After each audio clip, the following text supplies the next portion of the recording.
Assalamualaikum warahmatullahi wabarakatuh.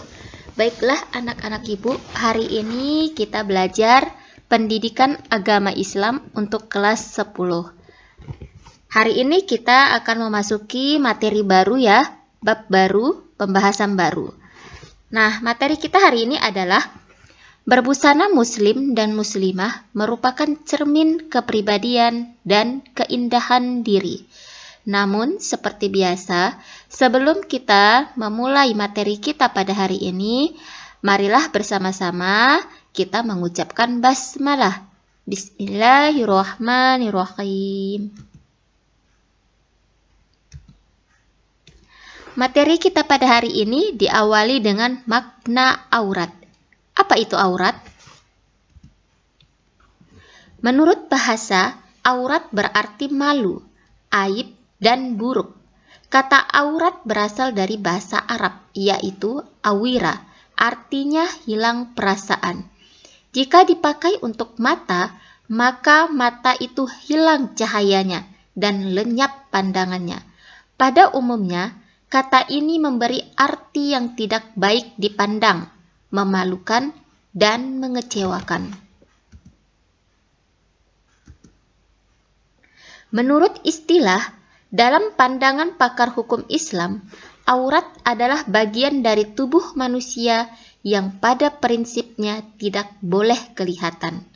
Dengan demikian, pengertian aurat adalah anggota atau bagian dari tubuh manusia yang apabila terbuka atau tampak akan menimbulkan rasa malu, aib, dan keburukan-keburukan lainnya.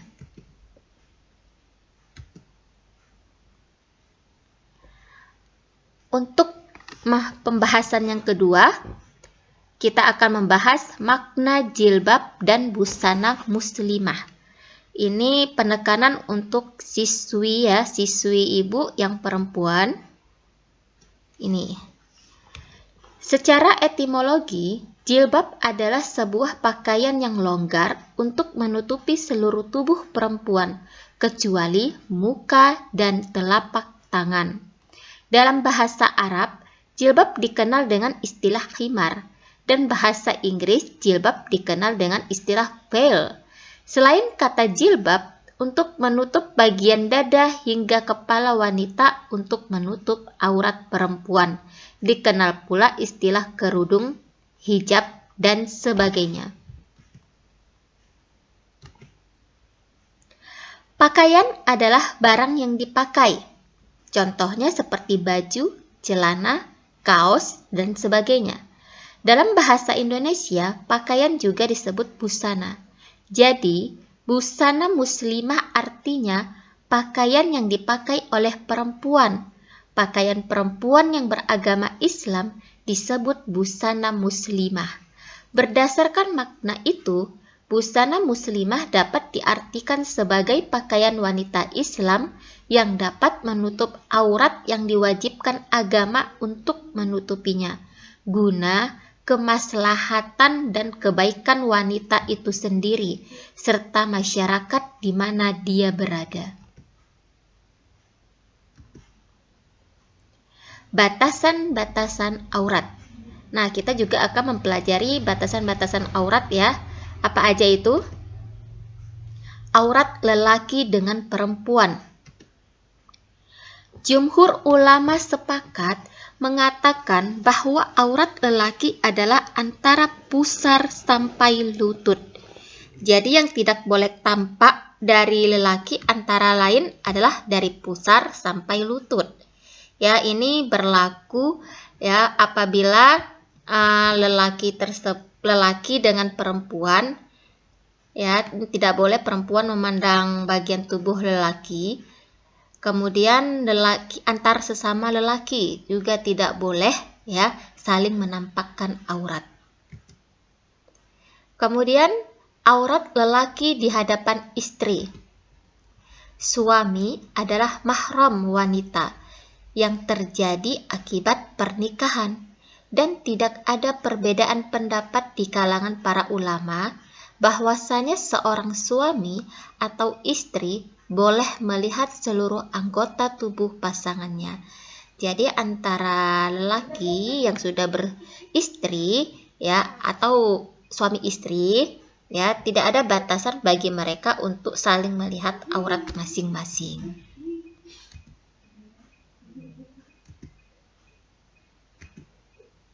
Yang ketiga, aurat wanita di hadapan para lelaki yang bukan mahramnya.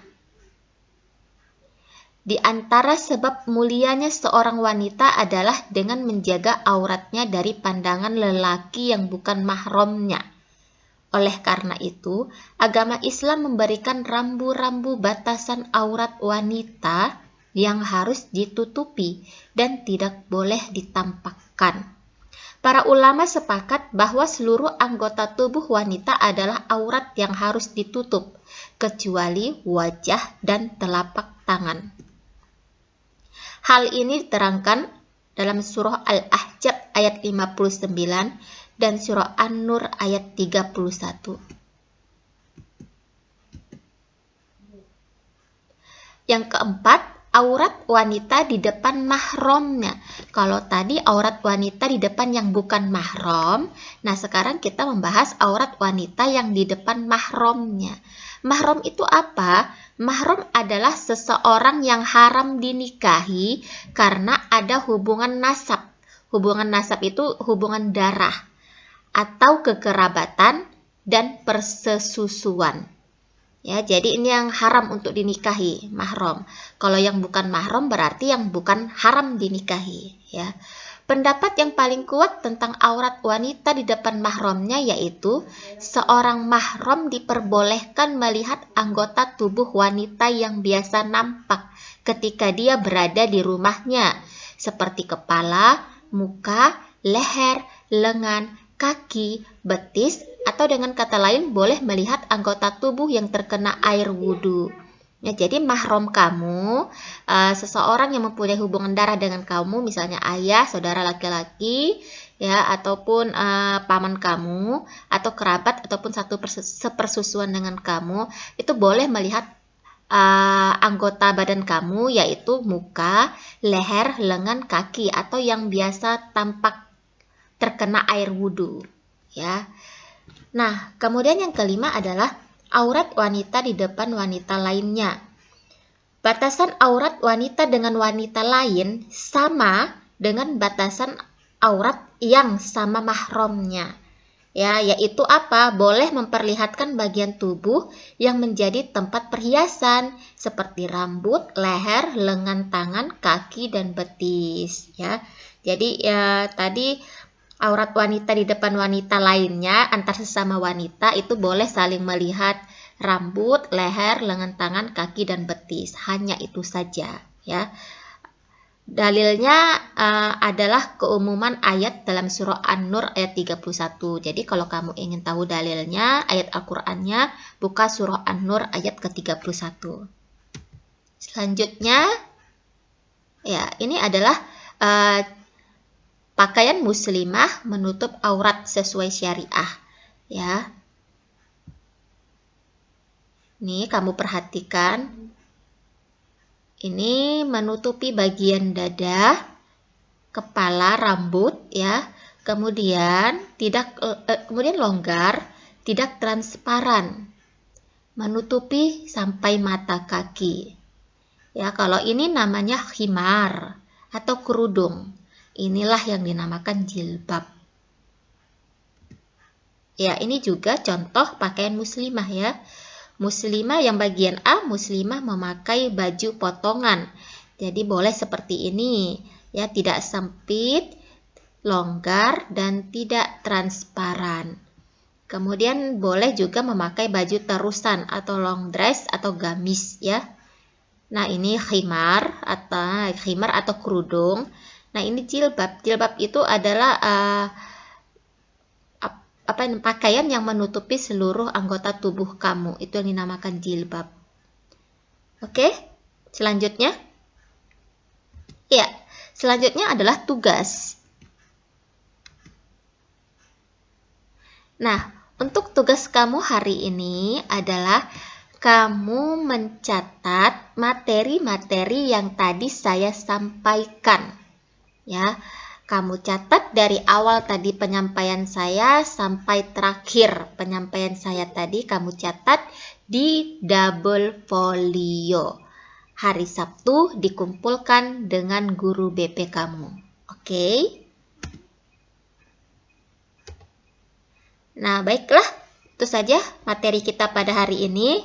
Akan kita lanjutkan minggu selanjutnya, ya minggu depan. Sebelum kita menutup materi kita, marilah bersama-sama kita mengucapkan hamdalah. Alhamdulillahirabbil alamin. Assalamualaikum warahmatullahi wabarakatuh.